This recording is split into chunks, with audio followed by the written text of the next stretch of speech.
దేవాతి దేవునికి కృతజ్ఞతాస్తుతులు చెల్లిస్తూ వాక్యాన్ని వినడానికి ఆసక్తితో చేరవచ్చిన ప్రతి ఒక్కరికి మన ప్రభువు ప్రియ రక్షకుడైన యేసుక్రీస్తు వారి నామంలో నా హృదయపూర్వక వందనాలండి. ప్రియులారా, ఈరోజు ఒక చక్కని అంశాన్ని మీతో మాట్లాడాలి అనుకుంటున్నాను. మీకు బాగా తెలిసిన విషయాలే అయినా ఒకసారి ధ్యానం చేసుకుందాం. ఈరోజు నేను మీతో ఒక స్త్రీ జీవితాన్ని పంచుకోవాలనుకుంటున్నా. ఆవిడ క్రొత్త ఆవిడ కాదు, అసలు ఆ పేరు వినని వారు కానీ తెలియని వారు కానీ ఎవ్వరూ ఉండరు. ఆ పేరు కలిగిన స్త్రీ బైబిల్ గ్రంథంలో ఒకే ఒక్కరున్నారు. ఆమె మంచి జ్ఞానము కలిగిన ఒక వ్యక్తికి మనవరాలు, ఒక రాజుకు భార్య, ఒక రాజుకు తల్లి, ఒక రాజుకు నానమ్మ. ఇన్ని లక్షణాలు కలిగిన స్త్రీ జీవితం ఈరోజు మనం పంచుకోవాలి. ఇప్పటికే మీ అందరికీ అర్థమై ఉంటుంది ఆవిడెవరు అంటే బత్షెబా గారు. ఏముందండి ఆమె జీవితం? ఊరియా గారికి భార్యగా ఉండేవారు. దావీదు గారు ఆమెను తెచ్చుకున్నారు. ఆమె అందాన్ని చూసి భార్యగా చేసుకున్నారు. ఒక కొడుకు పుట్టాడు. కొడుకుకు రాజ్యం వచ్చింది. ఇంతవరకు అందరికీ తెలిసిన విషయాలే. ఇంతేనా ఆమె జీవితం? ఇంకేమీ లేవంటారా? ఒకసారి ఆలోచన చేద్దాం. ఆమె జీవితంలో ఏమున్నాయి? మంచి ఉందా, చెడుందా? ఒకవేళ మంచి ఉంటే తప్పకుండా మనం అది నేర్చుకోవాలి, చెడు ఉంటే దాన్ని మనం విడిచిపెట్టాలి. దావీదు గారి జీవితంలో ఒకే ఒక్క మచ్చ కనిపిస్తుంది మనకి. ఒకే ఒక్క మచ్చ. అది బత్షెబా గారి విషయంలో లేక ఊరియా గారి విషయంలో. అందుకే ఈమె పేరు తెలియని వారంటే ఎవ్వరు ఉండరు. వాస్తవంగా బైబిల్ గ్రంథం మొత్తం మీద ఈ పేరు కలిగింది ఈ మొక్కరే. అయినప్పటికీ ఈమె అందరికీ పరిచయం. ఎందుకు అంటే దేవుడే సెలవిచ్చారు దావీదు గారిని గురించి, అతను నా ఇష్టానుసారుడు అని. అలాంటి వ్యక్తి జీవితంలో ఒక మచ్చ ఉంటే ఆ మచ్చకు కారణం లేక ఆ మచ్చలో ప్రధాన పాత్ర ఎవరిది అంటే బత్షెబా గారిది. అసలు ఈమె జీవితం ఏంటి? బాల్యము నుండి ఈమె జీవితం ఎలా గడిచింది?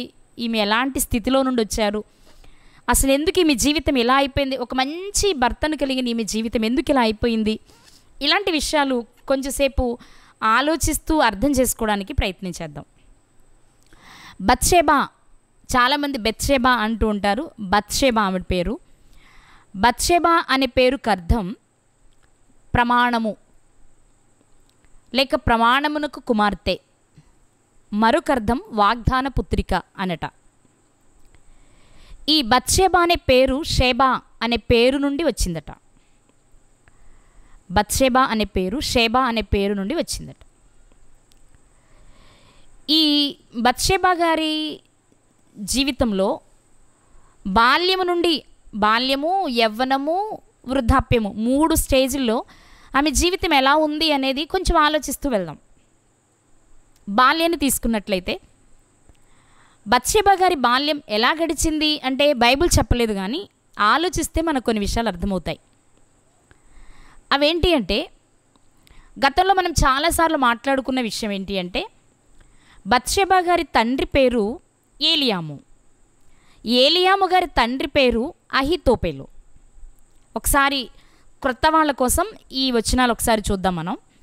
సమూయేలు 2వ గ్రంథము 11వ అధ్యాయము 3వ వచనం.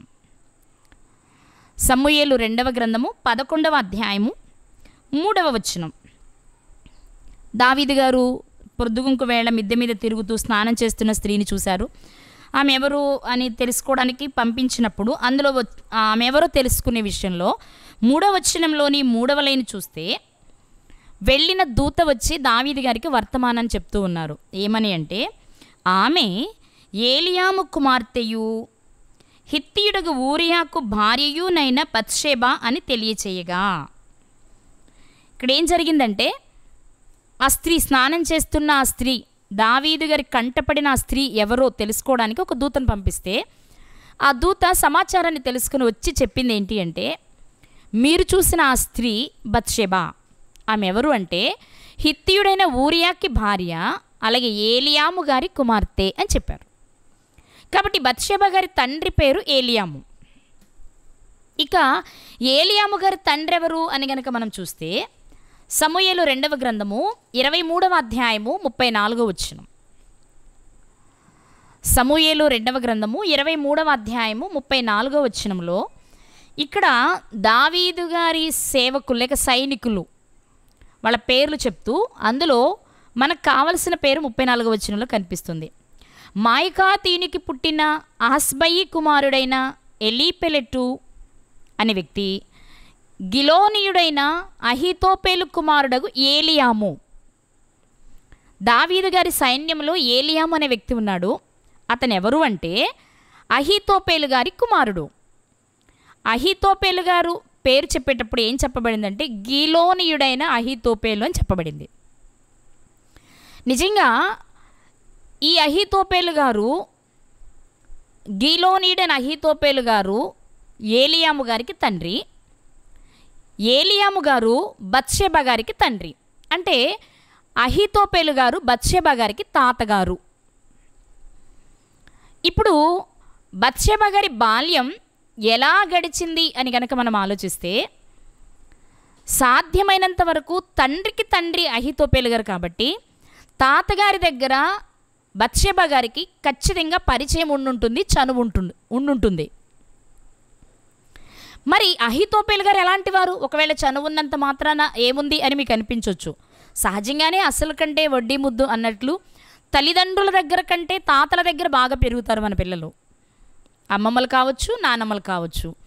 ఇప్పుడు బత్షెబ గారు వాళ్ళ తాతగారి దగ్గర పెరిగితే ఏముంది అందులో విశేషం అనుకోవచ్చు. కానీ అహీతోపేలు గారికి ఒక మంచి పేరుంది ఆ కాలంలో. బత్షెబ గారు జన్మించే నాటికి అహీతోపేలు గారి పరిస్థితి చాలా బాగుంది. ఎంత బాగుంది అంటే అహీతోపేలు గారు ఏ విషయమైనా చాలా భయభక్తులు కలిగిన వారై దేవుని దగ్గర విచారణ చేసి కనుక్కొని ప్రజలకు చెప్పేవారు. అలాని ఆయన యాజకుడు అంటే కాదు, ప్రవక్త అంటే కాదు, ఒక ప్రవక్త కాదు, ఒక యాజకుడు కాదు. కానీ ఏదైనా ఒక విషయం ప్రజలకు తెలియచేయాలి అంటే, ముఖ్యంగా రాజుకు తెలియచేయాలి అంటే రాజు మొదలుకొని సామాన్యుల వరకు ఎవరి దగ్గరకు వచ్చేవారు అంటే అహీతోపేలు గారి దగ్గరికే వచ్చేవారు. ఇది నా మాట కాదండి, బైబిల్లో ఉన్న మాట. ఒకసారి మనం చూడగలిగితే సమూయేలు 2వ గ్రంథము 16వ అధ్యాయము 23వ వచనం. మరలా చెప్తున్నాను, సమూయేలు 2వ గ్రంథము 16వ అధ్యాయము 23వ వచనంలో ఆ దినములలో అహీతోపేలు చెప్పిన ఏ ఆలోచన అయినను ఒకడు దేవుని యొద్ద విచారణ చేసి పొందిన ఆలోచన అయినట్టుగా ఉండెను. దావీదును అబ్షాలోమును దానిని అట్లే ఎంచుచుండిరి. ఆ రోజుల్లో ఏదైనా అహీతోపేలు గారి నోటు నుండి ఒక మాట వస్తే, అహీతోపేలు గారు ఏదైనా ఒక మాట బయటకు చెప్తే ప్రజలట దేవుడే అహీతోపేలు గారి ద్వారా మాకు తెలియచేశారు అనుకునేవారట. ఇక అది అక్షరాల నెరవేర్చేవారు, తూచా తప్పకుండా పాటించేవారు. ఎందుకు అంటే నేను అనుకునే అభిప్రాయం చెప్తాను ఇక్కడ. అహీతోపేలు గారు ప్రవక్త కాకపోయినా, అహీతోపేలు గారి యాజకుడు కాకపోయినా, అహీతోపేలు గారి భయము, దేవుని పట్ల భక్తి, అతను జీవించే విధానాన్ని చూసినప్పుడు అతను ఏ చిన్న మాట చెప్పినా ప్రజలందరూ దేవుడే మాతో మాట్లాడుతున్నారు అన్నట్లుగా అహీతోపేలు గారు ఉన్నారు. అంటే అలాంటి అహీతోపేలు గారి దగ్గర పెరుగుతున్న బత్షెబ గారు ఎలా ఉండుంటారో మీరు ఇప్పుడు ఆలోచించాలి. తన తాతగారు ఒక భక్తిపరుడు, తన తాతగారు ఒక పెద్ద మనిషి. తన తాతగారు ఒక మాట చెప్తే రాజు మొదలుకొని సామాన్యుల వరకు ఆ మాటను తూచా తప్పకుండా పాటించేవారు. మీకు ఇంకా తెలుసు, ఈ అహీతోపేలు గారు ఎవరో కాదు, దావీదు గారికి మంత్రి. గతంలో మనం చాలాసార్లు మాట్లాడుకున్నాం. దావీదు గారే భయభక్తులు కలిగిన వారు, దావీదు గారే జ్ఞానం కలిగిన వారు, దావీదు గారే యుద్ధం చేయగలిగిన నైపుణ్యం కలిగిన వారు. దావీదు గారికి ఇన్ని గొప్ప లక్షణాలున్నా తన రాజ్యంలో తనకు మంచి సలహాదారుడిగా ఉండటం కొరకు ఎవరిని ఎంపిక చేసుకున్నారంటే అహీతోపేలు గారిని. అంటే తన ఆలోచన విధానం కానీ, అతను చెప్పే సలహాలు కానీ, అతను జీవించే విధానం కానీ, దేవుని పట్ల అతను కనుపరిచే భయము భక్తి కానీ ఎలాంటిది అంటే ఒక స్థాయిలో ఉండేదన్నమాట. చివరి దశలో ఆయన ఉరిపెట్టుకుని చనిపోయారు. దానికి ఒక ప్రధాన కారణం ఉంది, అది వేరే విషయం. మనకి ప్రారంభంలో అహీతోపెలు గారు ఎలా ఉన్నారు, ప్రారంభంలో అంటే దావీదు గారి దగ్గర మంత్రిగా చేరకముందు కానీ లేక చేరిన తర్వాత కానీ, అంతకంటే ముఖ్యమైనది బత్షేబా గారు జన్మించే నాటికి అహీతోపెలు గారు సమాజంలో మంచి పేరు కలిగిన వ్యక్తి, భయభక్తులు కలిగిన వ్యక్తి. ఆయన ఒక మాట చెప్తే అసలు ఆయన దేవుని దగ్గర విచారణ చేశారా అని ఆలోచించేవారు కాదు, కానీ బాబాయ్ దేవుడి దగ్గర అడిగి చెప్తున్నట్టే ఉంది కాబట్టి ఇది మనం చేసేద్దాం అనుకునేవారట ప్రజలు. అలాంటి ఒక భయభక్తులు కలిగిన తాతగారి సంరక్షణలో పెరుగుతున్నారు బత్షెబ గారు. అంటే ఖచ్చితంగా ఈమె కూడా ఎలా పెరుగుంటారు? తాతలు, అమ్మమ్మలు, నానమ్మలు ఎలాంటి వారైతే ఎంతో కొంత వారి ప్రభావం పడుతుంది. వారు మంచివారైతే మంచిది, చెడైతే చెడు పిల్లల మీద పడడానికి అవకాశం ఉంది. ఇప్పుడు అహీతోపెలు గారు భయభక్తులు కలిగిన వారు, జ్ఞానం కలిగిన వారు, వివేచన కలిగిన వారు, సామాన్యులకు చేరువలో ఉన్నారు, రాజుకి అందుబాటులో ఉన్నారు, అందరినీ సంతృప్తి పరచగలిగిన మంచి మాటలు చెప్పే జ్ఞానవంతుడు అహీతోపెలు గారు. అలాంటి వ్యక్తి మనవరాలు బత్షెబ గారు. అంటే అదే భయాన్ని, అదే భక్తిని, అదే జ్ఞానాన్ని తాను అలవరుచుకొని పెరుగుతూ ఉండుంటారు. ఒక్క మాట చెప్పాలి అంటే అహీతోపెలు గారిని బట్టి ఆలోచన చేస్తే బత్షెబ గారు చిన్ననాటి నుండి కూడా భయభక్తులు కలిగిన స్త్రీ అని చెప్పొచ్చు. భయభక్తులు కలిగిన స్త్రీ అంతే కదండి. తాతలు మామలు ఏది చేస్తే పిల్లలు అక్కడ పెరుగుతున్నప్పుడు వాళ్ళనే అనుసరిస్తూ ఉంటారు, ఇది సహజం. మరి అహీతోపెలు గారు ఎలా ఉన్నారంటే మనం చెప్పుకున్నట్టున్నారు. కాబట్టి ఈమె కూడా చాలా భయము భక్తి కలిగిన స్త్రీ అయి ఉండాలి. ఇక 2, బత్షెబ గారి తండ్రి. ఈయన ఎలాంటి వారు అంటే ఈయన దావీదు గారి సైన్యంలో నమ్మకస్తుడైన ఒక సైనికుడు. బత్షెబ గారి తండ్రిని గురించి మాట్లాడుకుంటున్నాం, ఇంతకుముందు తాతగారి గురించి మాట్లాడుకున్నాం. ఇప్పుడు తండ్రి గారిని గురించి ఆలోచన చేస్తే అతను ఒక నమ్మకస్తుడైన సేవకుడు, సైనికుడు దావీదు గారి సైన్యంలో. జ్ఞానము, దేవదూతల జ్ఞానము వంటి జ్ఞానము కలిగిన దావీదు గారి సైన్యంలో ఒక సైనికుడు అంటే ఖచ్చితంగా ఏలియాము గారు కూడా దేవుని యందు భయభక్తులు కలిగిన వాడే.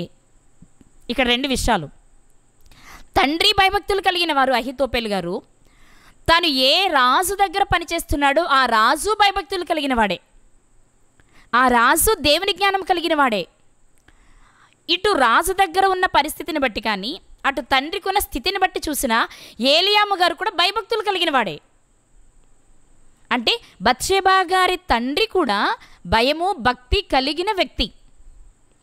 తాతగారిది అదే పరిస్థితి, తండ్రి గారిది అదే పరిస్థితి. అంటే ఆ కుటుంబం ఎలా ఉండుంటుంది అంటే ఖచ్చితంగా కొర్నేలి గారి కుటుంబంలా, ఫిలేమోను గారి కుటుంబంలా, యెహోషువ గారి కుటుంబంలా కుటుంబం అంతా దేవుని యందు భయము భక్తి కలిగిన కుటుంబంలో పెరుగుతున్నారు బత్షెబ గారు.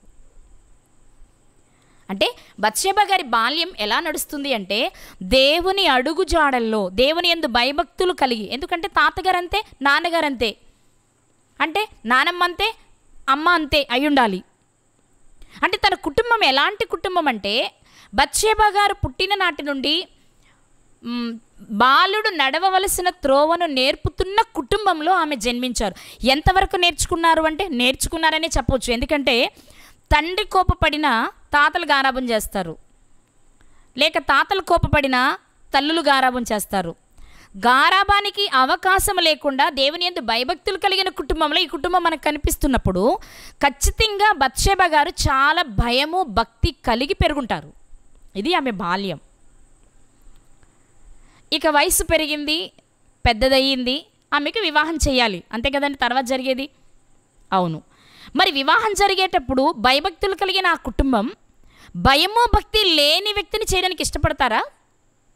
ఒకవేళ చేశాక వాడు భయభక్తులు లేనివాడంటే చేసేదేమీ లేదు. కానీ ఎంతో జ్ఞానం కలిగిన ఆ కుటుంబంలో, ఎంతో భయభక్తులు కలిగిన ఆ కుటుంబంలోని వ్యక్తులు తమ ఇంటి ఆడపిల్లను అత్తగారింటికి పంపించాలి అంటే ఎవరికో ఒకరికిచ్చి చేసి ఉండడానికి అవకాశం లేదు, నిజంగానే లేదు.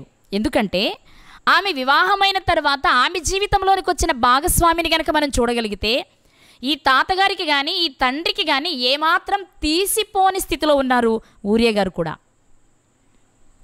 ఎందుకు అలా జరిగింది అంటే నా అభిప్రాయం చెప్తాను. చిన్ననాటి నుండే బత్షెబ గారు దేవుని యందు భయభక్తులు కలిగి పెరుగుతున్నారు, దేవుని పైన ఆధారపడి బ్రతుకుతున్నారు. తన జీవితంలో ఎలాంటి వ్యక్తి జీవిత భాగస్వామిగా రావాలో తాను కోరుకోవడం లేదు, కానీ దేవునికి అప్పగించి ఉంటారు. అలాగే తల్లిదండ్రులు కూడా లేదా తాతగారు కూడా తమ ఇంటి బిడ్డకు ఎలాంటి సంబంధం చూడాలి అంటే అందానికంటే, ఆస్తి కంటే, ఐశ్వర్యము కంటే ఆత్మీయతలో బాగున్న వ్యక్తిని చూసి సెలెక్ట్ చేసి ఉంటారు. సెలెక్ట్ చేసి ఉంటారేంటి, సెలెక్ట్ చేశారు. ఎందుకంటే వీరికి పోటీగా ఉంటుంది ఊరియా గారి భక్తి జీవితం. అంత భక్తిపరుడు ఈ ఇంటికి అల్లుడయ్యాడు అంటే ఆ భక్తిపరుడు చేసుకునేటప్పుడు కూడా బత్షెబ గారిని మాత్రమే కాదు, బత్షెబ గారి తండ్రిని తాతగారిని కూడా చూసి ఉండాలి ఊరియా గారు. అలాగే ఊరియా గారిని బత్షెబ గారికి భర్తగా తెచ్చేటప్పుడు తాతగారు తండ్రి కూడా ఊరియా గారి స్థితిని చూసే తమ బిడ్డకు భర్తగా చేయడానికి ఇష్టపడి ఉంటారు. వెరసి బత్షెబ గారి జీవితాన్ని మనం చూస్తే బాల్యము భక్తితోనే నడిచింది, భక్తి కలిగిన కుటుంబంలోనే పెరిగారు, భయభక్తులు కలిగిన తాతగారు తండ్రి గారి సంరక్షణలో ఆమె పెరిగారు. యవ్వనం వచ్చిన తర్వాత, వివాహ వయసు వచ్చిన తర్వాత తన జీవితంలో భర్తగా వచ్చే వ్యక్తికి కూడా భయము భక్తి కలిగిన వ్యక్తి. ఇంకా చెప్పాలి అంటే ఊరియా గారు ఏలియాము గారు ఒకే దావీదు గారి సైన్యంలో ఉన్నారు. ఇప్పుడు ఆ సైన్యంలో ఏలియాము గారి స్థితిని పరిస్థితిని ఊరియా గారు గమనిస్తూ ఉంటారు, ఊరియా గారి పరిస్థితిని ఏలియాము గారు గమనిస్తూ ఉంటారు. అదే రాజ్యంలో మంత్రిగా ఉన్నారు అహీతోపెలు గారు. ఈయన కూడా తప్పకుండా తన మనవరాలికి రాబోయే వరుడు మనవడు ఎలా ఉన్నాడో చూడకుండానే ఉండుంటారా అదే రాజ్యంలో? అంటే అహీతోపెలు గారు కానీ ఏలియాము గారు కానీ ఊరియా గారిని సెలెక్ట్ చేసేటప్పుడు అతని భక్తి జీవితాన్ని కొలమానంగా పెట్టుకుని తమ మనవరాలికి వివాహం చేయడానికి ఇష్టపడ్డారు. ఒక్క మాటలో చెప్పాలి అంటే బాల్యము అద్భుతంగానే ఉంది బత్షెబ గారికి, వివాహ సమయంలో లేక యవ్వనములో వివాహములో కూడా అద్భుతంగానే ఉంది. ఇంకా చెప్పాలంటే ఒక మంచి భక్తిపరుడైన వ్యక్తికి భార్య అయింది ఆమె, భక్తి కలిగిన కుటుంబానికే కోడలుగా వెళ్ళింది ఆమె. పుట్టినింటిలోనూ భక్తి ఉంది, మెట్టినింటిలోనూ భక్తి ఉంది. ఎక్కడ చూసినా భక్తి ఆనవాళ్లే బత్షెబ గారికి.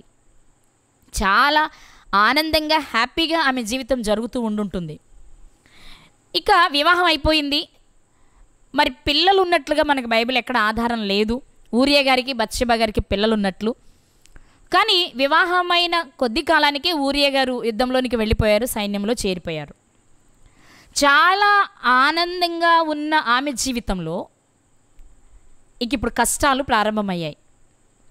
ఎలాగూ అంటే బత్షెబ గారు ఒకానొక దినమందు స్నానం చేస్తున్నారు. అప్పటికి ఊరియా గారు యుద్ధంలో ఉన్నారు. అమ్మోనీలతో యుద్ధానికి వెళ్ళి దావీదు గారు రబ్బా పట్టణం చుట్టూ సైన్యాన్ని ముట్టడి వేయించి దావీదు గారు వచ్చి యెరూషలేంలో ఉన్నారు. ఆయన కూడా అప్పటివరకు యుద్ధం చేసే ఉన్నారు ఇక్కడే. ఇలాంటి తరుణంలో తన భర్త సైన్యంలో ఉన్నాడు, యుద్ధరంగంలో, అంటే తన తండ్రి యుద్ధరంగంలోనే ఉన్నాడు. అలాంటి తరుణంలో బత్షెబ గారు తన ఇంటి దగ్గర స్నానం చేస్తూ ఉన్నారు. ఆ సమయంలోనే దావీదు గారు మిద్దె మీద నుండి లేచి అటు ఇటు తిరుగుతూ ఆలోచన చేస్తున్నారు. ఇక్కడ నా అభిప్రాయం చెప్తానండి, సైన్యం యుద్ధంలో ఉంది కాబట్టి యుద్ధాన్ని గురించి ఆయన ఆలోచిస్తూ ఉండుంటారు. ఆయన ఆలోచనలన్నీ ఆ రబ్బ పట్టణాన్ని గెలవాలి, అమ్మోనీల్ని గెలవాలి, అక్కడ అవమానం పొందారు దావీదు గారు తన పనివారిని పంపించి. కాబట్టి ఆ ఆలోచనలతోనే అటు ఇటు తిరుగుతుండగా ఆయన ఆలోచనలు పటాపంచలు చేసే ఒక అందం ఆయన కంటపడింది. ఇక్కడ చాలామంది చెప్పే మాట ఏంటి అంటే ఎవరి అభిప్రాయం వాళ్ళది కదా, కానీ చాలామంది చెప్పే అభిప్రాయం ఏంటి అంటే బత్షెబ గారు కావాలనే వెలుగుండగానే స్నానం చేస్తున్నారు, పైనుండి చూసేవారికి కనబడుతుందని ఆమెకు తెలుసు అంటారు. కానీ వాస్తవానికి ఆలోచిస్తే అసలు రాజు ఆ సమయానికి వచ్చి చూస్తారని అనుకోవడానికి ముందు నుండి ఆమెకి ఏమైనా ఆలోచనలు ఉన్నాయా అంటే ఎక్కడ కనిపించవు మనకి.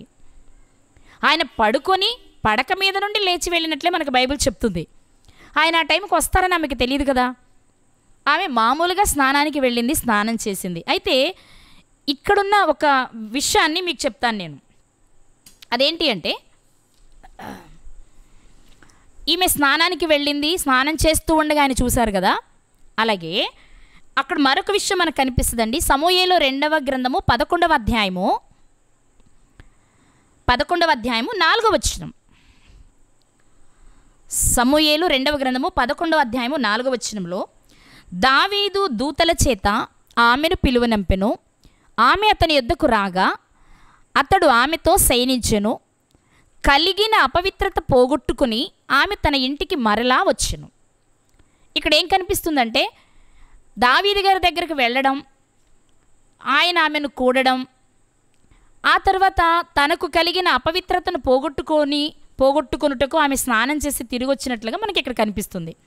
అయితే ఇదే మాట హిబ్రూ బైబిల్లో మరొకలా ఉంది అని పండితులు చెప్తున్నారు. అక్కడ ఏముందని చెప్తున్నారు అంటే, వాస్తవానికి ఆమెకు కలిగిన అపవిత్రత పోగొట్టుకుని తన ఇంటికి మరలా వెళ్ళను అనే మాట, ఇది ముందు వ్రాయబడవలసిన మాట వెనక వ్రాయబడింది. ఎలాగూ అంటే, ఇది వాళ్ళ అభిప్రాయం సుమా, నా అభిప్రాయం కూడా కాదు, ఇది నాకు తెలియదు. హిబ్రూ బైబిల్లో ఉన్న విషయాన్ని పండితులు పరిశీలించి చెప్పిన విషయం ఏంటి అంటే, ఈమె తన అపవిత్రతను పోగొట్టుకుని మరలా ఇంటికి వెళ్ళినట్టుంది కదా. అపవిత్రత ఎలా పోతుంది? అపవిత్రత ఎలా పోతుంది? వాస్తవానికి ఈ మాట ఇక్కడ కాదు ఉండవలసింది, స్నానం చేస్తుంది అని చెప్పబడిన చోట ఉండాలి అనేది పండితుల అభిప్రాయం. ఎందుకు అంటే, పాత నిబంధన చట్టం ప్రకారం, యూదుల ఆచారం ప్రకారం స్త్రీలు స్త్రీ ధర్మం జరుగుతున్నప్పుడు, అంటే ప్రతి నెల ఋతుక్రమం జరుగుతున్నప్పుడు, ఋతుక్రమం ముగిసిన తర్వాత 3వ రోజు కానీ 5వ రోజు కానీ తప్పకుండా స్నానం చేసేవారు. సో ఇప్పుడు ఈమె అనగా బత్షెబా గారు స్నానం చేస్తుండగా దావీదు గారు చూసినట్టు మనం చదువుకున్నాం కదా. అపవిత్రత పోగొట్టుకోవడం అంటే కడగా ఉన్న స్త్రీని అది అపవిత్రతగా భావించేవారు, ఏమి ముట్టుకోవడానికి వీలుండేది కాదప్పుడు. సో ఈమె స్నానం చేస్తున్నది ఎప్పుడు అంటే, ఆ ఋతుక్రమంలోని భాగంగా ఆ దినములు గడిచిన తరువాత, ఆమె స్నానం చేసిన తర్వాత దావీదు గారి దగ్గరికి వెళ్ళినట్లుగా హిబ్రూ బైబిల్లో ఉన్నట్టు పండితులు చెప్తున్నారు.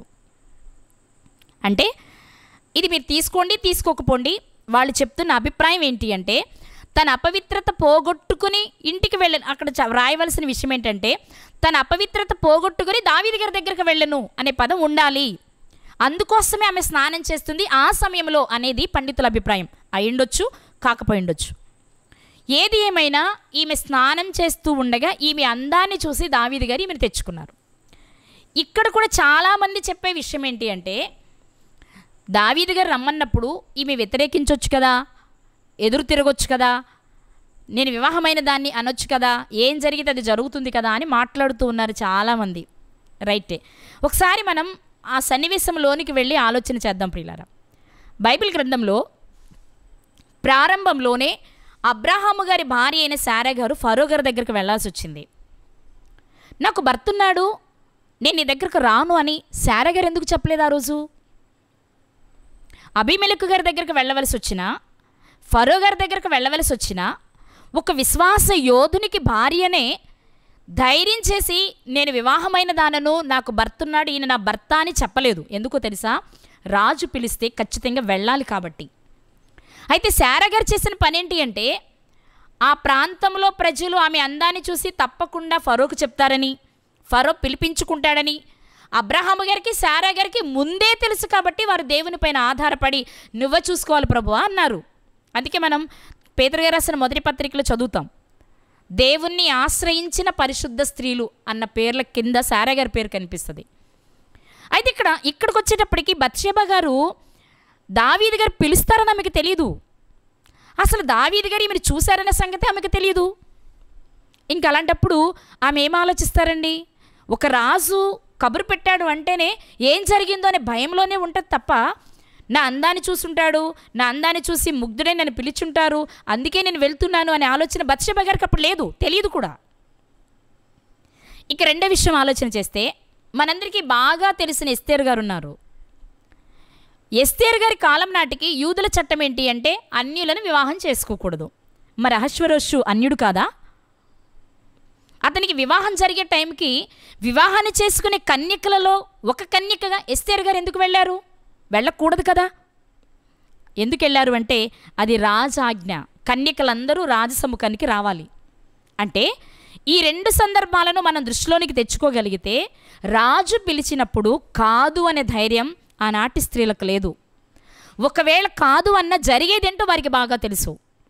మరణశిక్షే ఉంటుంది.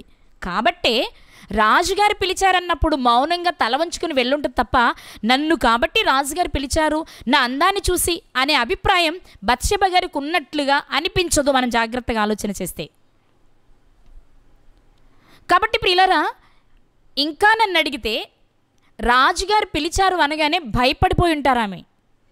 ఎందుకంటే రాజు నన్ను పిలిచాడా, ఏమైంది, ఏం జరిగింది, నేనే తప్పు చేయలేదే, నన్నెందుకు ఆయన పిలుస్తున్నారు అనే ఉంటారు దూతలతో వెళ్ళేటప్పుడు ఆవిడ. కానీ అదంతా మాకు తెలియదమ్మా, రాజుగారు రమ్మన్నారు, అదే కదా దూతలు చెప్పేది, అంటే వచ్చిన మనుషులు చెప్పే మాట. వెళ్ళారు. నన్ను అడిగితే రాజుగారు పిలిచారని బత్షెబ గారు రాజు సముఖానికి వెళ్ళేటప్పుడు ఆమెలో కేవలం భయమే ఉండుంటుంది. ఇక రెండో విషయం, వెళ్ళగానే దావీదు గారు బత్షెబ గారితో శయనించినట్లుగా మనం ఇక్కడ చూస్తాం. కానీ ఇక్కడ చాలా జరుగుంటుంది. ఎందుకు జరుగుంటుంది అంటే, చిన్ననాటి నుండి భయభక్తులతో పెరిగిన ఆమె తాతగారు భక్తిపరుడు, తండ్రి భక్తిపరుడు, భర్త భక్తిపరుడు. అలాంటి కుటుంబంలో బ్రతుకుతున్న ఆమె రాజు పిలిచాడు అని వెంటనే అంగీకరించుండదు. ఎందుకు చెప్తున్నానంటే ఈ మాట, ఖచ్చితంగా రాజుగారిని అడుగుంటుంది ఆమె, రాజా దయచేసి నన్ను వదిలిపెట్టేయండి, నన్నేమీ చేయకండి, నేను ఒక మంచి నీతిమంతుడైన యథార్థవంతుడైన భక్తిపరుడైన వ్యక్తికి నేను భార్యని, నా భర్త ఎవరో కాదు, మీ దగ్గర మీ సైన్యంలో మీకు నమ్మిన బంటు లాంటి వాడు, దయచేసి నా భర్తను బట్టైనా నన్ను వదిలేయండి అని తప్పకుండా అడుగుంటారు. అది కాదంటే నా తండ్రి కూడా మీ సైన్యంలో ఉన్న వ్యక్తే, దయచేసి నన్ను వదిలేయండి అని అడుగుంటారు.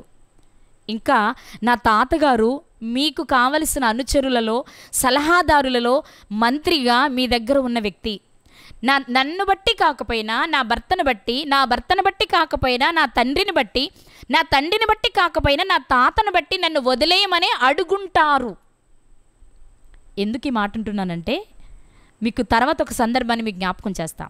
కానీ బత్షెబ గారు అడుగుతున్న మాటలు దావీదు గారి చెవికి ఎక్కవు. ఎందుకంటే ఇప్పుడు ఆయనకి ఆమె అందం కావాలి, ఆమె అందం ఆయనకి సొంతం కావాలి, అది తప్ప ఆయనకి ఇంక ఏ ఆలోచన లేదు.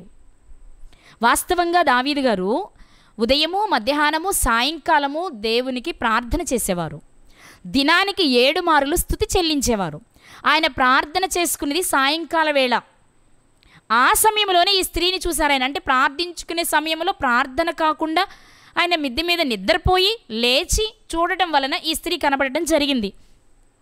ఇక్కడ మనం ఆలోచిస్తే ఇప్పుడు దావీదు గారి ముందున్నది ఏంటి అంటే, కేవలం బత్షెబ గారిని అనుభవించాలి తప్ప బత్షెబ గారు పెట్టుకునే మొర వినగలిగే స్థితిలో దావీదు గారు ఉండుండరు. ఎందుకు ఈ మాట చెప్తున్నానంటే, ఇదే మనస్సు, ఇదే పరిస్థితి దావీదు గారి కుమారుడిది కూడా. అతనే అమ్నోను. ఒక్కసారి మీ మనసులోకి అమ్నోను, తామారు గారులు, అంటే తామారు అంటే అమ్నోను గారి చెల్లి లేక అబ్షాలోము గారి చెల్లి, దావీదు గారి కుమార్తె విషయము, ఇక్కడ దావీదు గారి బత్షెబ గారి విషయం, 2 సీన్లు మీ ఒకేసారి మీ కళ్ళ ముందుకు తెచ్చుకుంటే మీకు ఇప్పుడు ఈ విషయాలు అర్థమవుతాయి. దావీదు గారు ఎలా బత్షెబ గారి అందాన్ని చూసి తన స్థితిని మరచిపోయి తన రాజ్యంలో తన దాసుడిగా ఉన్న ఊరియా గారి భార్యను తెచ్చుకున్నాడో, అమ్నోను కూడా తామారు గారి అందాన్ని చూసి ముగ్ధుడై చెల్లి అనే సంగతిని కూడా మరచిపోయి దగ్గరకు తెచ్చుకున్నాడు. దావీదు గారి రాజ్యంలో దావీదు గారి సేవకుడి భార్య అంటే తన కూతురుతో సమానం. దావీదు గారికి రాజ్యంలో ప్రజలు తన పిల్లలు అంటే కూతురుతో సమానం. కానీ అక్కడ నా రాజ్యంలో అమ్మాయి నా కూతురుతో సమానం, ఈమె నేను అలా చూడకూడదు, అరే నేను ఇలా ఎందుకు చూస్తున్నాను అనే ఆలోచన దావీదు గారికి రాలేదు. రప్పించుకున్నారు, చేయాల్సిన కార్యక్రమం చేసేశారు, పంపించేశారు. ఇదే సన్నివేశం అమ్నోను గారి జీవితంలో జరుగుతుంది. అక్కడ నాకు అనిపించింది ఖచ్చితంగా దావీదు గారి మనస్సే బత్షెబ గారిని స్వీకరించే సమయంలో దావీదు గారికి ఏ మనస్సు ఉందో తామారు గారిని అనుభవించే వరకు అమ్నోను గారి మనస్సు కూడా అలాగే ఉంది. అందుకే చెప్పాను ఏమనంటే, అమ్నోను తామారు గారిని ఇష్టపడి ఆమెను అనుభవించడం కొరకు ఆ ఛాన్స్ రాక చిక్కి శల్యమైపోయాడు. అప్పుడు ఒక కపట సహోదరుడు సలహా చెప్పాడు కదా, అభినదాబ్ మనకు తెలుసు. ఆ సలహా విని తామారు గారిని అప్పాలు రొట్టెలు చేయించుకోవడానికి తన ఇంటికి రప్పించుకున్నప్పుడు లోపలికి రాగానే అమ్నోను తామారు గారి మీదకి వెళుతున్నప్పుడు తామారు గారు పలికిన మాట వింటే ఖచ్చితంగా మనకి ఆ ప్లేస్లో బత్షెబ గారిని పెట్టుకుంటే విషయం అర్థమవుతుంది. ఒకసారి చూద్దాం. సమూయేలు 2వ గ్రంథము 13వ అధ్యాయము 12వ వచనం. ఆమె తామారు గారు అమ్నోనుతో, నా అన్న నన్ను అవమానపరచుకుము, ఈలాగు చేయుట ఇశ్రాయేలీలకు తగదు, ఇట్టి జార కార్యము నువ్వు చేయవద్దు, నా అవమానమును నేను ఎక్కడ దాచుకొందును? నాకు అవమానం జరిగితే ఒక అన్నగా నువ్వు తీర్చాలి, కానీ నీ వలనే అవమానం అయితే నేను ఎక్కడ దాచుకోను దాన్ని, ఎవరికి చెప్పాలి నేను అంటూ, నీవు ఇశ్రాయేలీలలో దుర్మార్గుడు వగుదువు, అయితే ఇందును గురించి రాజుతో మాట్లాడము, అతడు నన్ను ఇయ్యకపోడు అని చెప్పినను అతడు ఆమె మాట వినక ఆమెను బలవంతము చేసి అవమానపరిచి ఆమెతో శయనించెను. ఇక్కడ అలాంటి భయంకరమైన సన్నివేశంలో కూడా తామారు గారు మాట్లాడుతున్నారు అమ్నోను గారితో, నా అన్న దయచేసి ఇలా చేయకన్నా, ఇలా చేస్తే ఇశ్రాయేలీలో నువ్వు దుర్మార్గుడు అయిపోతావు, అయినా అన్నగా ఉన్న నువ్వు ఇలా చేస్తే నా అవమానాన్ని నేను ఎవరితో చెప్పుకుంటాను? వద్దు వద్దు, దయచేసి ఇలా చేయొద్దు, నేను పెండ్లి కాని అమ్మాయిని కాబట్టి అవసరమైతే నువ్వు నాన్నగారితో మాట్లాడు, నాన్న నన్ను తప్పకుండా నీకు ఇస్తాడు, మంచిగా పెళ్లి చేసుకో. తామారు గారు పలుకుతున్న మాట అండి. ఇప్పుడు మీరు బత్షెబ గారి దగ్గరికి వెళ్ళి ఆలోచన చేయండి. దావీదు గారి దగ్గరికి వచ్చాక బత్షెబ గారు, ఆహా నా అందాన్ని చూసి రాజు నన్ను పిలిచాడు అనుకుని ఆయన ప్రక్కకు వెళ్ళిపోయిన చరిత్రే అంటారా? బత్షెబ గారి ప్రారంభం నుండి మనం ఆలోచన చేస్తే అలాగే పెంచుంటారా తన తల్లిదండ్రులు? అలాగే పెంచుంటారా వాళ్ళ తాతలు? ఖచ్చితంగా కాదండి. ఖచ్చితంగా దావీదు గారి దగ్గర బత్షెబ గారు ఇలా మాట్లాడే ఉంటారు, రాజా నీ రాజ్యంలో వాళ్ళము మేము, మీ చేతి కూడు తిని బ్రతికే వాళ్ళం మేము, మీ చేతి నీళ్లు త్రాగి బ్రతికే వాళ్ళము మేము, నా భర్త అమాయకుడు, మంచివాడు, భక్తి కలిగినవాడు, దయచేసి నువ్వు ఇలా చేయడం వలన ధర్మశాస్త్రంలో వ్రాయబడిన మాట నీ పొరుగువానిది ఏది ఆశించొద్దు అని, ఇలా నువ్వు ఆశించిన వలన నువ్వు ఇశ్రాయేలీలలోనే దుర్మార్గుడు అయిపోతావు, అలా వద్దు, దయచేసి నన్ను విడిచిపెట్టు, నీకు కావాలి అంటే కన్నెపిల్లలు ఎంతోమందిని నువ్వు సంపాదించుకోవచ్చు, కన్నెపిల్లలు ఎంతోమందిని నువ్వు సంపాదించుకోవచ్చు. ఒక రాజుగా ఆ రోజులలో ఆ కాలంలో ఉన్న పరిస్థితిని బట్టి కన్నెపిల్లలు ఎవరినైనా నువ్వు చేసుకుంటే దేవుడు తప్పుగా ఎంచరు, కానీ ఒక వ్యక్తికి భార్యను నేను, దయచేసి నన్ను విడిచిపెట్టు అని ఆవిడ బ్రతిమలాడే ఉండుంటారు. ఈ సందర్భంలో బత్షెబ గారి మనస్సు ఎలా ఉండుంటుంది అని ఒక్కసారి మీరు ఆలోచన చేయాలి ప్రియులారా. జనరల్గా మనం ఏమంటామంటే రాజు పిలిచాడు, వెళ్ళింది, అందం, ఆస్తి, ఆ రాజు కాబట్టి ఏదో కాదు. భక్తి కలిగిన ఏ స్త్రీ అలా చేయదు. శారా గారు అలాగే చేశారా? నన్ను కాబట్టి ఫరో పిలిచాడు వెళ్తున్నాను అన్నట్టే వెళ్ళారా? నన్ను కాబట్టి అబీమెలెకు పిలిచాడు అన్నట్లే వెళ్ళారా? నన్ను కాబట్టి పిలుస్తున్న రిబ్కా గారు వెళ్ళారా? చరిత్రలో భక్తి కలిగిన పరిశుద్ధమైన స్త్రీలు ఎవరూ చేయలేదు ఇలాంటి పని. ఎందుకు నేను ఆ మాట అంటున్నాను అంటే, నిజంగా బత్షెబ గారి ఆలోచనే చెడ్డదైతే ఆమె జీవితం మరో మలుపు తిరిగేది కాదు. ఖచ్చితంగా చిన్ననాటి నుండి ఆమె పెరిగిన వాతావరణం, ఆమెలో ఉన్న భక్తి దేవుడు మెచ్చి ఆయన ప్రణాళిక ప్రకారం ఏముందో మనకు తెలియదు, కానీ ఆమె జీవితం ఊరియా గారి విషయంలో మాత్రమే అన్యాయం జరిగింది అనిపిస్తుంది, కానీ బత్షెబ గారి జీవితంలో అయితే అన్యాయం జరగలేదు. బత్షెబ గారి జీవితంలో అయితే అన్యాయం జరగలేదు ప్రియులారా. కాబట్టి ఇక్కడ మనం ఆలోచన చేయాలి. తప్పకుండా ఈమె దావీదు గారిని బ్రతిమలాడుంటారు, కానీ ఆమెతో కోరిక తీర్చుకోవడమే ధ్యేయంగా ఉన్నారు కాబట్టి దావీదు గారికి ఆ మాటలు ఎక్కుండవు, అమ్నోను గారిలా ఎక్కుండవు. ఇప్పుడు ఒక భక్తిపరుడైన భర్త సైన్యంలో ఉంటే, భక్తిపరుడు అనుకున్నటువంటి ఒక రాజు భక్తిహీనుడై తన రాజ్యంలో ఉన్న ఒక అమ్మాయిని చెరపట్టి అవమానపరిచి సైనిస్తున్నాడనే బాధ, ఈ రెండింటి నడుమ ఆ పడక గదిలో బత్షెబ గారు పడిన ఆవేదన ఒకసారి మీరు అర్థం చేసుకోవాలి. ఎంతో బ్రతిమలాడు ఉంటుంది, ఎంతో గుంజుకొని ఉంటుంది, ఎంతో కాదని ఉంటుంది, ఎంతో కాళ్ళబడి ఉంటుంది, కానీ దావీదు గారు అవి వినే స్థితిలో ఆ రోజు లేరు. అలానే అన్ని విషయాలు నేను చెడ్డవారు అనట్లేదు సుమా దావీదు గారిని, ఆ విషయంలో మాత్రం ఆయన లేరు. అందుకే దేవుడు చెప్పిన మాట, దావీదు చేసినది దుష్కార్యంగా కనిపించిందట. ఆ సందర్భంలో దావీదు బత్షెబలు చేసింది అనే మాట రాయబడలేదు, దావీదు గారు చేసింది మాత్రమే. అంటే ఈమెలో ఏ కల్మషం లేదు, ఏ స్వార్థము లేదు, దావీదు గారు తన సొంతం కావాలనే ఆలోచన లేదు, అందుకోసం ఆమె అందాన్ని ఎరగా వేసిన స్త్రీ కాదమే. ఆమె వైపుగా చూస్తే చాలా వరకు మనం ఆలోచన చేస్తే ప్రియులారా, ఆమె వైపు ఏ తప్పిదమూ లేదు. అందం కోసం ఆమె ఏదో ప్రయత్నాలు ఏం చేయలేదు. దేవుడు ఆమెకి ఇచ్చారు అందం, అందంతో ఉంది అంతే తప్ప అందాన్ని చూడాలని ఆమె ఏం చేయలేదు. కాబట్టి ఇక్కడ మనం గమనించినట్లయితే చాలా బ్రతిమలాడున్న దావీదు గారు వినలేకపోయారు. నాకు అనిపించింది ఇది చదువుతున్నప్పుడు, దీన్ని ధ్యానం చేస్తున్నప్పుడు, ఖచ్చితంగా ఈ మనసు అమ్నోను గారిది. ఈమె పడిన బాధ ఎంతో తెలియాలి కాబట్టి తామారు గారి జీవితం అలా అయి ఉంటుంది. తామారు గారి జీవితం అలా అయినప్పుడు తండ్రిగా ఖచ్చితంగా ఆలోచించుంటారు కదా. ఓకే, ఆ రోజు నేను వినుంటే, ఆ రోజు నేను తప్పించుకుని ఉంటే, ఆ రోజు నేను ఆమెను వదిలిపెట్టుంటే అనే ఆలోచన తప్పకుండా దావీదు గారికి వచ్చి ఉండాలి. అది ఆయనకి తెలియాలి అంటే ఇది జరగాలి. కాబట్టి ఈమె అడిగే ఉంటారు అనేది ఆలోచించవచ్చు. ఓకే, అయిపోయింది. ఇక చేసేది ఏమీ లేదు.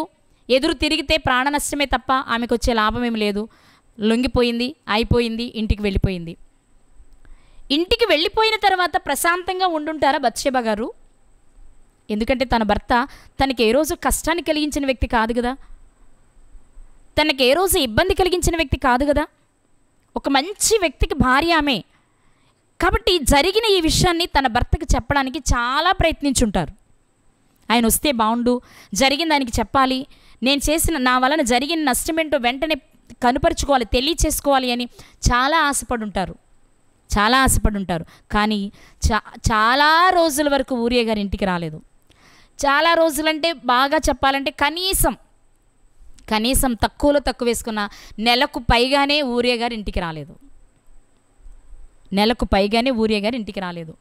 ఎందుకు ఈ మాట అంటున్నాను అంటే, ముందే చెప్పాను కదా, పండితులు చెప్పిన అభిప్రాయం ప్రకారం ఈమె ఋతుక్రమం జరిగిన తర్వాత వెళ్ళింది కాబట్టి మరలా ఋతుక్రమం జరిగితేనే కానీ ఈమెకు ఆనవాళ్ళు తెలియదు.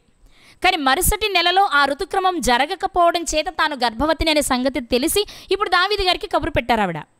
ఇక్కడ కూడా మనం ఆలోచన చేస్తే ప్రియులారా, చాలామంది చెప్పే విషయం ఏంటి అంటే, ఒకవేళ దావీదు గారు పొరపాటు చేస్తే ఈమె వెంటనే దాన్ని తీయించేసుకోవడానికి కానీ ఆ రోజుల్లో ఉన్న పద్ధతుల్లో, ఎందుకంటే దావీదు గారు భర్త కాదు కదా, తన భర్త ఏమో బయట ఉన్నాడు కదా, చాలా రోజులు రాలేదు కదా, తను గర్భవతి అయితే భర్త వలన కాదు కదా, అలాంటప్పుడు అది తీయించేసుకోవచ్చు కదా, దానితో దావీదు గారితో సంబంధం పోతుంది కదా అని ఆలోచిస్తారు. నిజమే. కానీ తాను ఆ సమయంలో తాను ఎంత బాధపడి ఉంటుందో ఒకసారి మీరు ఆలోచించండి.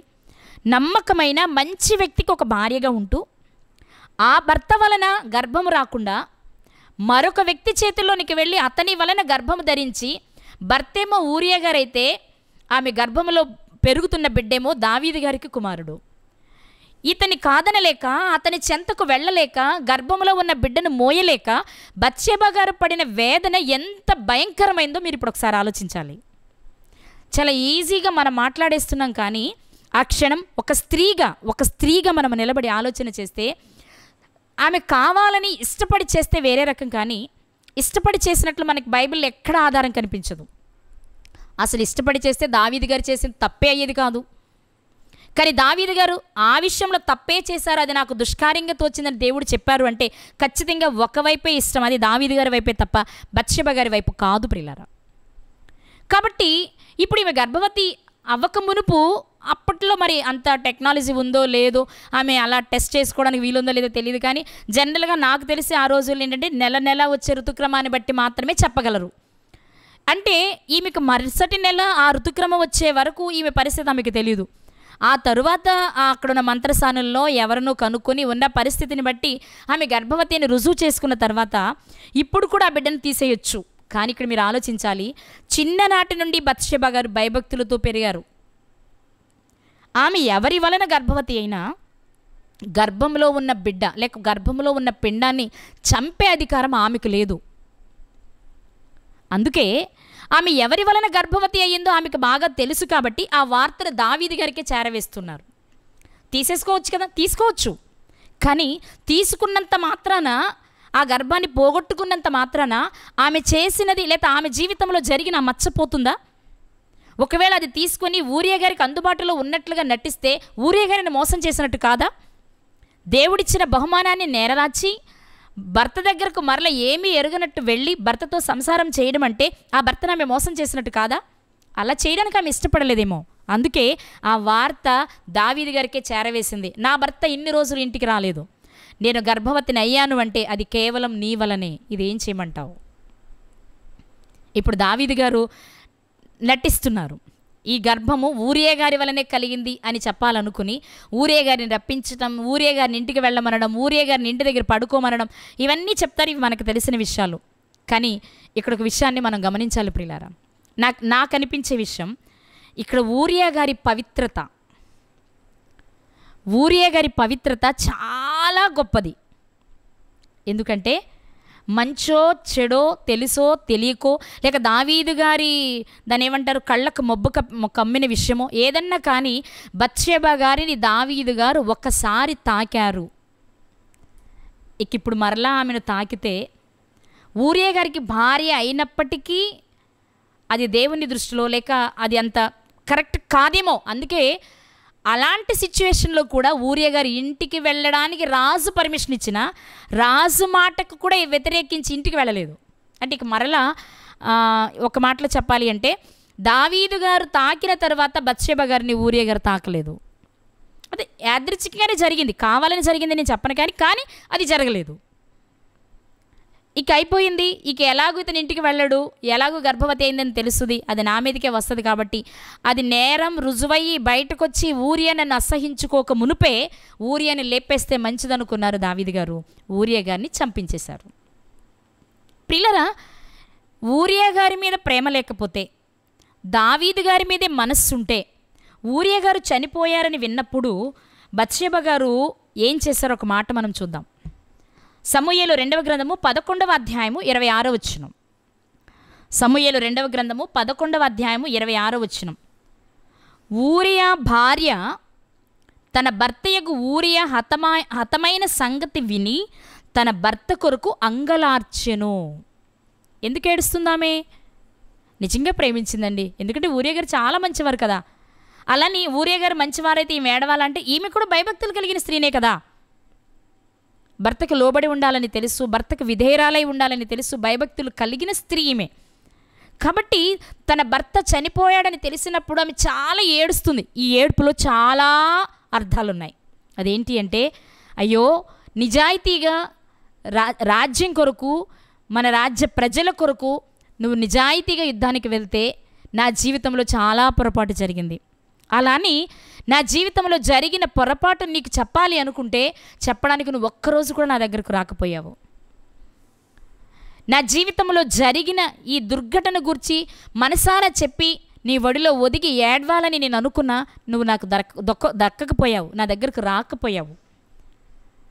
కానీ ఈరోజు చెప్పాలంటే నువ్వు ప్రాణంతో లేవు. ఇలాగే ఏడ్చుంటారు బత్షెబ గారు ఊరియా గారి కొరకు. చాలా ఏడ్చుంటారు. ఆమె అంగలార్చిందంటే సహజంగానే భార్యలు భర్తల కొరకు ఏడుస్తారు, కానీ బత్షెబ గారి ఏడ్పులో ఒక ప్రత్యేకత ఉంది. ఎందుకంటే ఒక మంచి వ్యక్తికి భార్య ఆమె, ఒక భయభక్తులు కలిగిన వ్యక్తికి భార్య ఆమె. అలాంటి ఒక వ్యక్తిని తన జీవితంలో కోల్పోయినప్పుడు ఆ వ్యక్తి చనిపోయే నాటికి ఈమెకున్న పరిస్థితిని బట్టి ఇంకా ఏడ్చుంటారు. ఇంకా చెప్పాలి అంటే ఎందుకు చనిపోయి ఉంటాడు అంటే జూజాయిగా విషయం కూడా తెలిసే ఉంటుంది. ఏమని అంటే దావీదు గారి చంపారు అని. అప్పుడు ఇంకా ఏడ్చుంటారు. మంచి నీతిమంతుడైన భర్తను కోల్పోయినందుకు ఒక రకంగా ఏడుస్తూ ఉంటే, దావీదు గారి వలన తాను గర్భవతి అయిన విషయాన్ని తెలిసి ఇంకా ఏడుస్తూ ఉంటే, దావీదు గారే చంపారు అని తెలిసినప్పుడు ఇంకా ఏడ్చుంటారు ఆమె. చాలా ఏడ్చారండి, చాలా ఏడ్చారు. కానీ ఇంక చేయగలిగేది ఏమీ లేదు. ఎందుకంటే ఆల్రెడీ ఊరియా గారికి బత్షెబ గారికి ముందు పిల్లలు లేరు. ఇప్పుడు దావీదు గారి వలన తన గర్భంలో పెరుగుతున్నదే తొలి సంతానం అయి ఉండొచ్చు. కాబట్టి ఈమె ఏం చేయాలో అర్థం కాలేదు, ఏం చేయాలో చేతగాని పరిస్థితి. కానీ కోల్పోయిన భర్త కొరకు ఏడుస్తూ ఉంది. ఒక్క మాట మనం ఆలోచిస్తే ప్రియులారా, బాల్యము నుండి దావీదు గారు తన జీవితంలో ఎంటర్ అయ్యే వరకు కూడా బత్షెబ గారు చాలా హ్యాపీగా చెంగును ఎగురుతూ ఉంది. కానీ దావీదు గారు ఎంటర్ అయిన తర్వాత తన జీవితంలో ఇప్పుడు కష్టాలు ప్రారంభమయ్యాయి. కష్టపడుతుంది. ఎందుకంటే ఒక మంచి వ్యక్తిని కోల్పోయింది, మంచి వ్యక్తి, భర్తగా ఉన్న వ్యక్తిని కోల్పోయింది. అలాని దావీదు గారు నాకు ఎంతవరకు న్యాయం చేస్తాడు? నేను ఒక్కదాన్నే భార్యని కాదు కదా. అప్పటికి అహీనోయము గారు ఉన్నారు, అబీగైల్ గారు ఉన్నారు, ఇంకా 6-7 ఉంటారు. మైకా గారు ఉన్నారు, మైకా గారి కుమారుడి కదా అబ్షాలోము గారు. మనం ఇలా చూసుకుంటూ ఉంటే ఒక 6-7 భార్యలు మనకు కనిపిస్తారు. అలాగే మీకాల్ గారు ఉన్నారు. మరి ఇంతమంది భార్యలు ఉండగా నా అందాన్ని చూసి నన్ను స్వీకరించిన దావీదు నా అందం పోగానే నన్ను అలాగే చూస్తాడా? కానీ నా అందాన్ని చూసి ఊరియా నన్ను ప్రేమించలేదు. అదే నిజమైతే నా అందం కోసం యుద్ధంలో ఉండకూడదు. ప్రతి 10 రోజులకు ఒకసారి వచ్చేయచ్చు ఏదో వంక పెట్టుకొని. పోనీ అలా రాకపోయినా రాజే కబురు పంపితే ఇంటికి వచ్చిన ఆయన రాజే ఇంటికి వెళ్ళమన్నప్పుడైనా భార్య దగ్గరకు వెళ్ళాలి, అందగత్తైన భార్య దగ్గరకు. కానీ అలా వెళ్ళలేదు. అంటే అందానికి అసలు ప్రాధాన్యత ఇవ్వలేదు ఊరియా గారు. అందానికి ప్రాధాన్యతనివ్వని ఊరియా గారిని కోల్పోయి అందాన్ని చూసి దగ్గర చేర్చుకున్న దావీదు గారి మీద ఎంతవరకు నమ్మకం ఉంటుంది బత్షెబ గారికి? అలాంటి సందర్భంలో నలిగిపోయి ఉంటారంటారా? చాలా నలిగిపోయి ఉంటారండి. కానీ చేసేది ఏమీ లేదు. ఊరియా గారు చనిపోయారు అని తెలియగానే దావీదు గారు బత్షెబ గారిని తెచ్చుకున్నారు. తెచ్చుకునేటప్పుడే ఒక కండిషన్ జరిగిందండి. వాళ్ళిద్దరి మధ్యలో ఒక కండిషన్ పెట్టుకున్నారు. ఆ కండిషన్ పెట్టుకున్న సందర్భంలో మనకు కనిపించదు, కానీ తర్వాత సందర్భంలో మనకు కనిపిస్తుంది. అదేంటి ఒకసారి చూద్దాం. రాజుల మొదటి గ్రంథం 1వ అధ్యాయం 28వ వచనంలో, దావీదు బత్షెబాను పిలువమని సెలవీయగా ఆమె రాజు సన్నిధికి వచ్చి రాజు ఎదుట నిలువబడెను. బత్షెబ గారు దావీదు గారి దగ్గరకు వచ్చారు, దావీదు గారి అవసాన కాలంలో. అప్పుడు రాజు ప్రమాణపూర్వకంగా చెప్పినదేమనగా, సకలమైన ఉపద్రవములలో నుండి నన్ను విడిపించిన యెహోవా జీవముతోడు అవశ్యముగా నీ కుమారుడైన సొలొమోను నా తరువాత ఏలువాడై నాకు ప్రతిగా నా సింహాసనము మీద ఆసీనుడగునని ఇశ్రాయేలుల దేవుడైన యెహోవా నామము తోడని నేను నీకు ప్రమాణము చేసిన దానిని ఈ దినముననే నెరవేర్చుదునని చెప్పగా. దావీదు గారి దగ్గరికి బత్షెబ గారు వస్తే బత్షెబ గారితో దావీదు గారు మాట్లాడుతున్నారు. నేను నీకు ఒక ప్రమాణం చేశాను కదా బత్షెబ ఆ రోజు, ఏమని? నా తరువాత నిశ్చయముగా నీ గర్భము నుండి పుట్టే కుమారుడే సింహాసనం మీదకి వస్తాడు అని. అంటే ఏం జరుగుండాలి? ఏం జరుగుండాలంటే ఊరియా గారు చనిపోయిన తర్వాత దావీదు గారు పనివారిని పంపించారు బత్షెబ గారిని తీసుకురమ్మని. బత్షెబ గారు గర్భంలో బిడ్డున్నాడు కాబట్టి దావీదు గారి దగ్గరికి రావాలి. అలాని దావీదు గారి దగ్గరకు వస్తే ఎల్లకాలం ఇంతే ప్రేమగా చూస్తాడనే గ్యారంటీ కూడా లేదు, ఎందుకంటే చాలామంది భార్యలు ఉన్నారు కాబట్టి. అలాంటి తరుణంలో దావీదు గారి దగ్గరకు వస్తూనే ఒక జ్ఞానవంతురాలులా ఆలోచించారు బత్షెబ గారు. చాలామంది బత్షెబ గారు అంటారు జ్ఞానం లేని స్త్రీ అంటారు, కానీ నేనంటాను జ్ఞానవంతురాలైన స్త్రీ.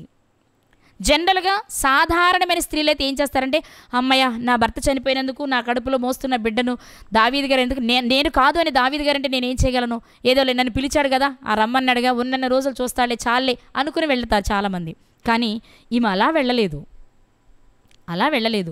ఒక మంచి నమ్మకస్తుడైన భర్తను నువ్వు చంపించావు, ఒక మంచి వ్యక్తిని నేను కోల్పోయాను, నీ చేతుల్లో బందీనయ్యాను, నీ వలన గర్భాన్ని ధరించాను, మరి రేపు నా పిల్లలు అన్యాయం అవ్వకుండా ఉండాలి అంటే నాకేం చేస్తావో ఒక మాటిచ్చి నన్ను నువ్వు భార్యగా స్వీకరించు అనుంటారు బత్షెబ గారు. ఇది జ్ఞానం కాదంటారా? తన సుఖమేదో తాను చూసుకొని నన్ను దావీదు గారు పిలిచాడు, ఇప్పుడు దావీదుకి నేను భార్యని అంటే నేను ఒక రాణిని, నేనున్నంతకాలం నన్ను బాగా చూసుకుంటాడు, నాకు కావాల్సినన్ని అందిస్తాడు, చాలు అనుకోలేదు. నా తరువాత ఏంటి అని ఆలోచించారు బత్షెబ గారు. అది జ్ఞానం. నా తర్వాత ఏంటి? ఎందుకంటే నీకు చాలామంది భార్యలు ఉన్నారు, చాలామంది కుమారులు ఉన్నారు. కానీ నాబాలు గారు చనిపోయిన తర్వాత అబీగైల్ గారు వచ్చారు. ముందే తెచ్చుకొని ఇలా చేసిన సందర్భం కాదు అబీగైల్ గారి జీవితంలో. అలాగే మీకాల్ గారి విషయంలో, మైకా గారి విషయంలో ఇలా చూస్తే మామూలుగా వివాహాలు చేసుకున్నవారు వాళ్ళంతా. ప్రత్యేకంగా ముందే ఆమెను తెచ్చుకొని గర్భవతిని చేసిన సందర్భం ఎవరిది అంటే ఓన్లీ బత్షెబ గారిదే. కాబట్టి ఈమె ఏం చేస్తుందంటే ఇప్పుడు జ్ఞానంగా ఆలోచిస్తుంది, నా తరువాత నా పిల్లల భవిష్యత్తు ఏంటి అన్నప్పుడు దావీదు గారు మాటిచ్చారు ఆమెకి, నా తర్వాత ఈ సింహాసనం మీద నీ వలన పుట్టే బిడ్డలే సింహాసనం ఎక్కుతారు అని చెప్పారు. ఏమండి, ఆ స్థాయికి ఆ మాట తీసుకోవాలి అంటే ఆమె జ్ఞానం లేకుండా ఆలోచించకుండానే మాట తీసుకున్నారంటారా? ఖచ్చితంగా మాట తీసుకున్నారు. బాగుంది. ఇప్పుడు ఆమెకి ధైర్యం, ఎందుకంటే దావీదు గారు మాట తప్పరని. బాగుంది, వచ్చేసారు, అయిపోయింది, ఇక్కడే ఉన్నారు. ఇప్పుడు ఆమె డెలివరీ అయ్యారు, మొదటి బిడ్డకు జన్మనిచ్చింది. జన్మనిచ్చిన వెంటనే బిడ్డ కాయిలా పడ్డాడు, 7 దినాలు ఉన్నాడు. ఈ 7 దినాలు కూడా దావీదు గారు ఆ బిడ్డ కొరకు చాలా ఏడ్చారు. నా మాట వినండి అందరూ. అప్పటికే దావీదు గారికి అమ్నోను గారు ఉన్నారు, అదోనియా గారు ఉన్నారు, అబ్షాలోము గారు ఉన్నారు కదా, వీళ్ళంతా ఉన్నారు కదా. 6 కొడుకులు ఉన్నారు. సొలొమోను గారి అంటే బత్షెబ గారి వలన పుట్టిన పిల్లలు కాకుండా అప్పటికి 6 పిల్లలు పుట్టారు దావీదు గారికి. 6 పిల్లలున్నా బత్షెబ గారి వలన కలిగిన తొలి సంతానం చనిపోయినప్పుడు కానీ, కాయిలా పడున్నప్పుడు కానీ దావీదు గారు విపరీతంగా ఏడ్చారంటే తల్లిగా బత్షెబ గారు బాధపడుండ్రా? 6 పిల్లలున్న తండ్రి అంతగా ఏడిస్తే, అంతగా కృంగిపోతే, అంతగా ప్రార్థిస్తే, అసలు అంతకుముందు పిల్లలే లేరు, మొదటి గర్భమే ఇదైనప్పుడు బత్షెబ గారు ఎలా ఉండుంటారు? ఇంకా ఏడ్చుంటారు, ఇంకా ప్రార్థించుంటారు, చాలా ఏడ్చుంటారు. ఎందుకంటున్నాను ఈ మాట అంటే ఏడ్చారు అని? మనకి అక్కడ కనిపిస్తుందండి. సమూయేలు 2వ గ్రంథము 12వ అధ్యాయము 24వ వచనంలో, తరువాత దావీదు తన భార్య అయిన బత్షెబాను ఓదార్చి ఆమె యొద్దకు పోయి ఆమెను కూడగా ఆమె మరి యొక్క కుమారుని కనెను. ఇక్కడ మనం చూస్తే ఓదార్చి అనే మాట మనకు కనిపిస్తుంది. అంటే ఆవిడ ఏ స్థితిలో ఉన్నారనమాట? చాలా దుఃఖంలో ఉన్నారు. ఎందుకు ఇలా జరిగింది నా జీవితం అనేది ఒకవైపు అయితే, ఓకే జరిగిన ఎందుకు ఈ బిడ్డ ఇలా చనిపోయాడు, ఏంటి నా పరిస్థితి, తర్వాత నాకు సంతానం ఉంటుందా? నేను దావీదు గారి దగ్గర అయితే మాట తీసుకున్నానులే కానీ అసలు దేవుడు కదా నాకు గర్భఫలాన్ని ఇవ్వాలి, తరువాత గర్భఫలమే లేకపోతే నేను మాట తీసుకునే లాభం ఏంటి? పుట్టిన బిడ్డ చనిపోయాడు కదా. ఇలా ఎన్నో ఆలోచనలు తన బుర్ర నిండా తిరుగుతూ ఉంటాయి. కానీ నేనంటాను, ఆ సమయంలో బత్షెబ గారు తప్పకుండా దేవుణ్ణి ఆశ్రయించుంటారు.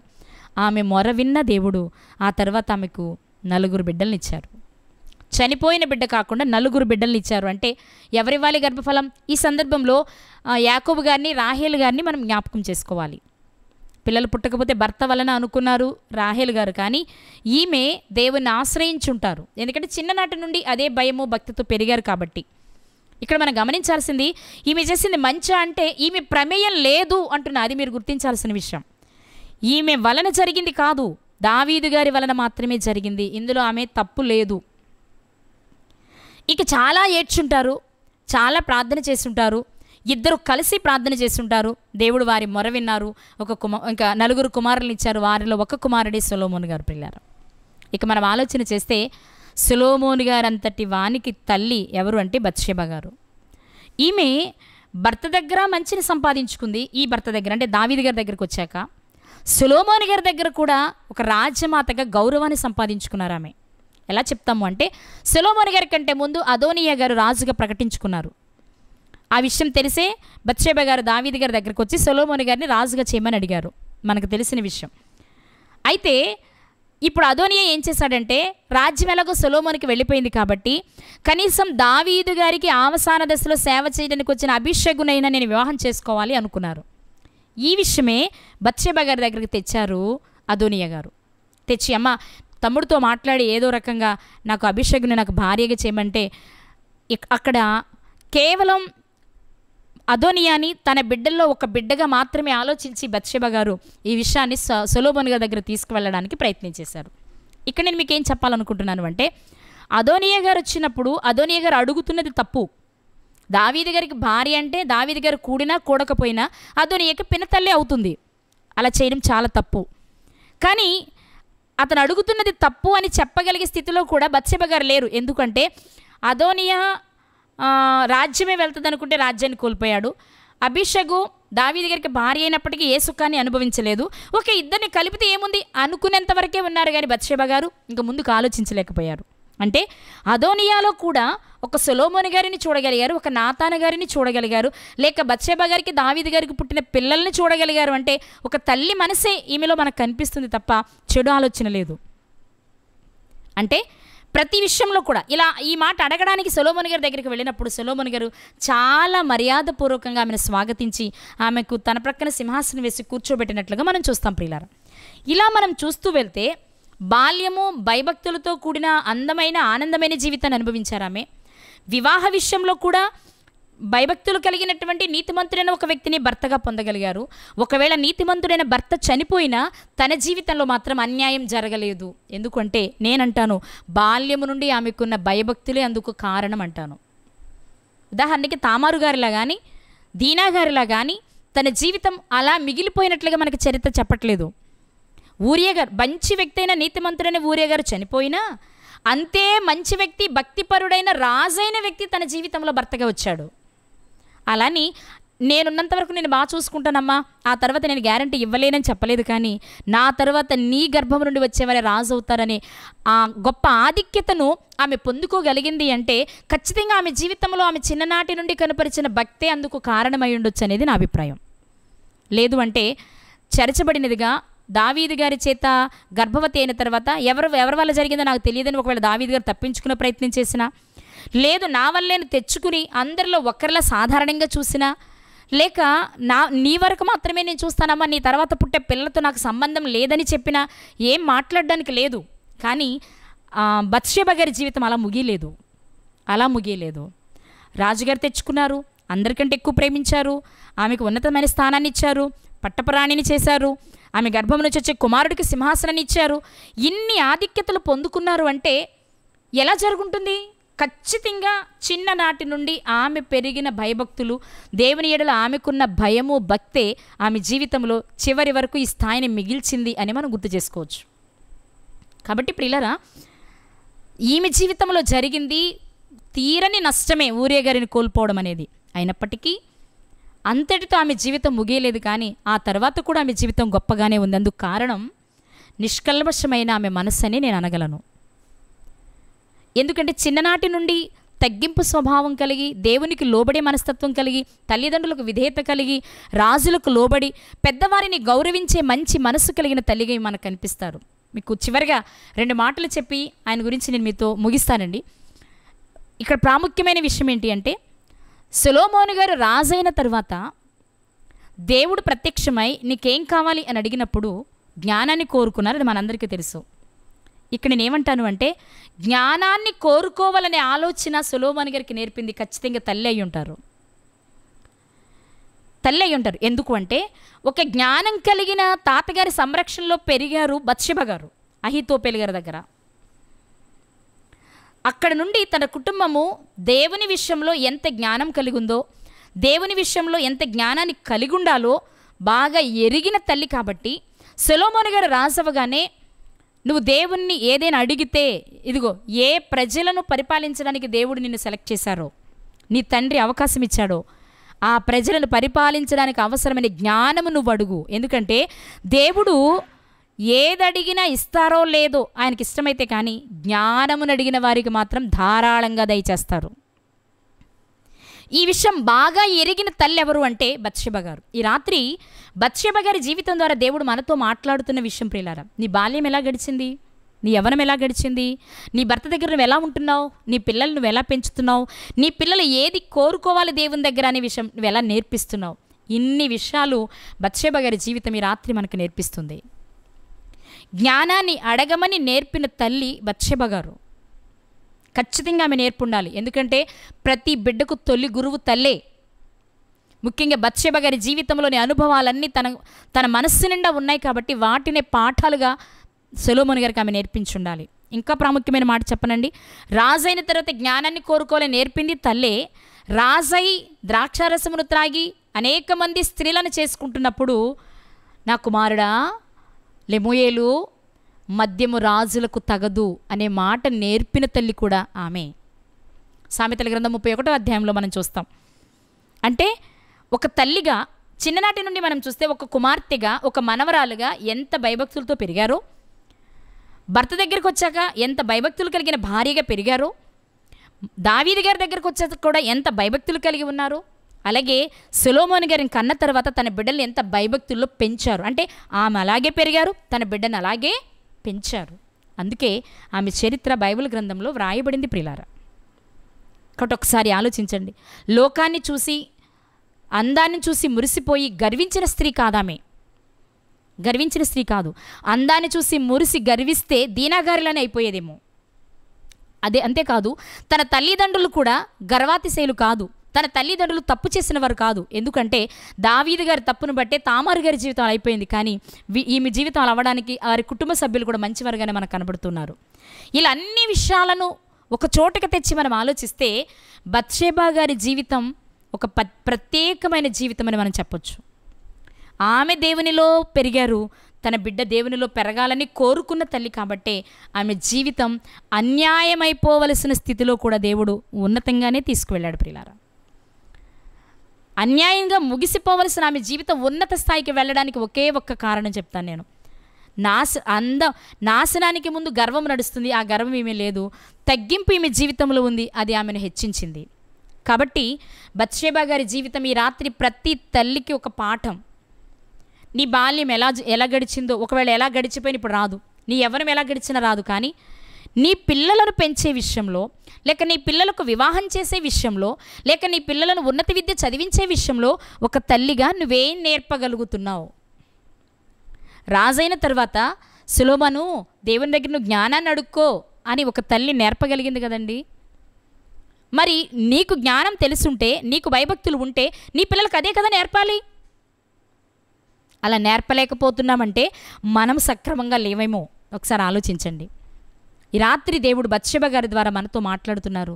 ఆమె భయము భక్తి కలిగిన ఒక జ్ఞానవంతురాలు. తాతగారు జ్ఞానవంతుడు, తండ్రి జ్ఞానవంతుడు, భర్త జ్ఞానవంతుడు, కుమారుడు జ్ఞానవంతుడు, ఇంతమంది జ్ఞానవంతులను కలిగిన ఆమె జ్ఞానం కలిగిన స్త్రీ. నిజమే, తన కుమారుని కొరకు ఆలోచించింది, తన కుమారుని భవిష్యత్తు గురించి ఆలోచించింది. నిజంగా ఈరోజు పిల్లలను ప్రేమించే తల్లులు ఈ లోకంలో రేపు భవిష్యత్తు ఏంటి అని కాదు, కానీ రేపు పరలోకంలో వారి స్థితి ఏంటి అని ఆలోచించే వారే నిజమైన జ్ఞానం కలిగిన తల్లులు. అలా ఉన్నారో లేదో ఒకసారి పరిశీలించుకోండి. ఉంటే దేవునికి స్తోత్రం, లేకపోతే ఈరోజు తెలుసుకుందాం, ఆ ప్రకారంగా బ్రతుకుదాం. అలాంటి కృప దేవుడు మనందరికీ దయచేయునుగాక. ఆమెన్.